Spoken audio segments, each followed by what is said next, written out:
c'era allerta rossa, quindi eravamo preparati, però vedendo il tempo ieri sera speravamo che potesse sicuramente andare meglio.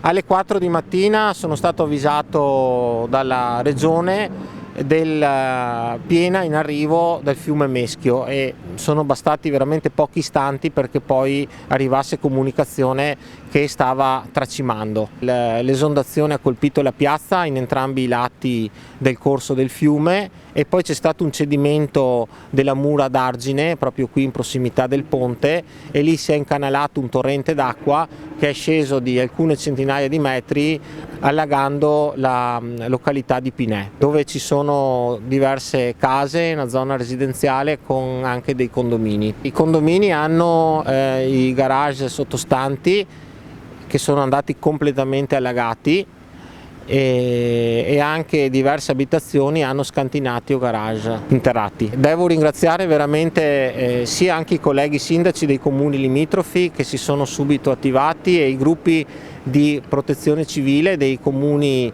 vicini limitrofi al nostro. È arrivato subito il gruppo di protezione civile di Orsago, è arrivato anche il gruppo di Caneva, di Colle Umberto, di Godega.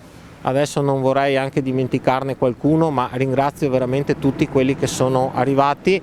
Mi ha chiamato poco fa anche il presidente della provincia, Stefano Marcon, dando ovviamente la sua, e lo ringrazio, disponibilità oltre che vicinanza.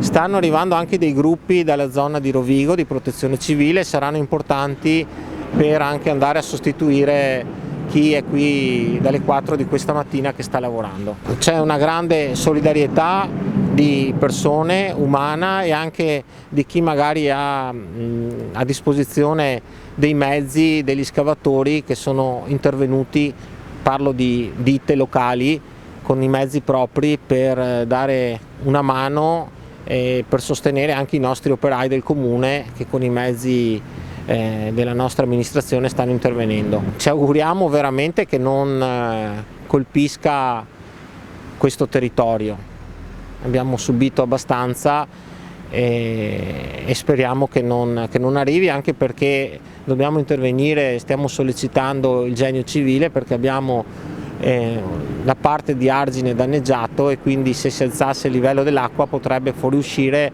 anche se non raggiunge il livello di guardia.